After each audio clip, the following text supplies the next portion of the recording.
I would like to see myself through the eyes of Christ. This technique is called scrying, scrying. It's an old Persian technique, because they would look into the crystal, and by holding the focus of the crystal, or water that's contained in the crystal, so there are no bubbles or movement, they could then see something else reflecting. That's just to give you a background of what that is.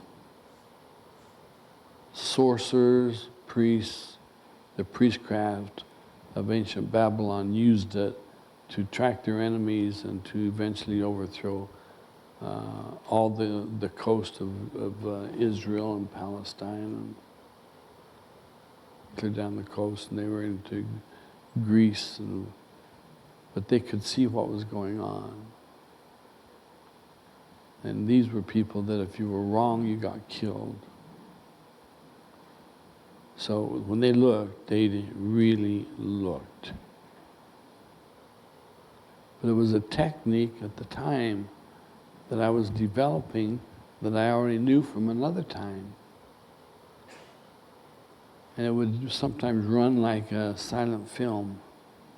There seemed to be a sacredness that came along with it.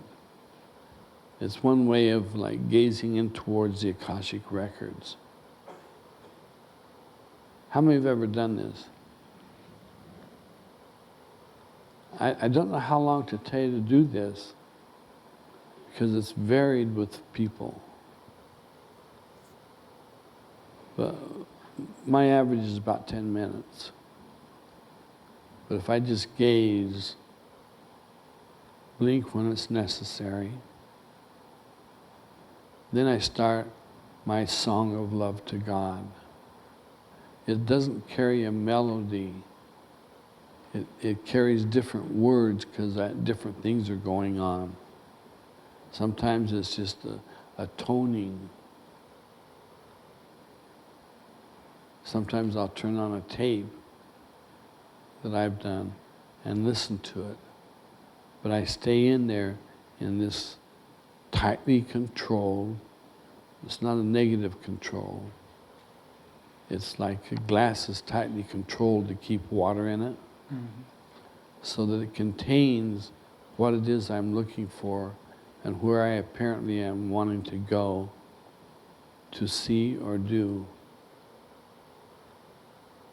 And within a matter of 20, 30 seconds, I start to feel the energy of something building around me.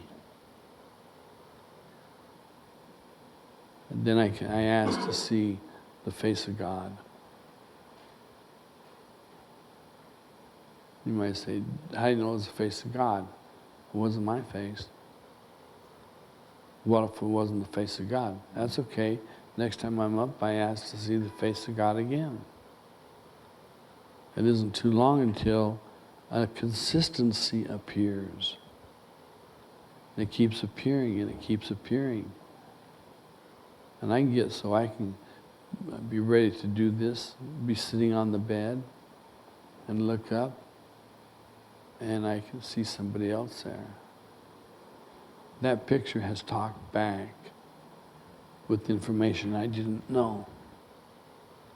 So I knew I couldn't fabricate it. I knew it wasn't mine, because it would give me answers to things that I had no way to know to even ask the question. After I got the answer, I knew what the question was. Does it matter what race or language it comes from? No. It is what you in your mind are holding as the focus.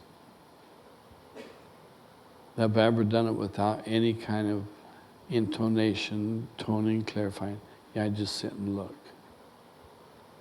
Almost like in school when the teacher's lecturing and all of a sudden you start daydreaming out the window and you haven't heard a word the teacher said, but what you've looked at's been a hell of a lot more interesting.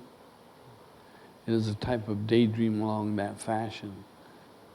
Take the time, but set yourself up so if you start to do this and somebody honks a horn, you'll be dead in the water. Because the etheric body will split off.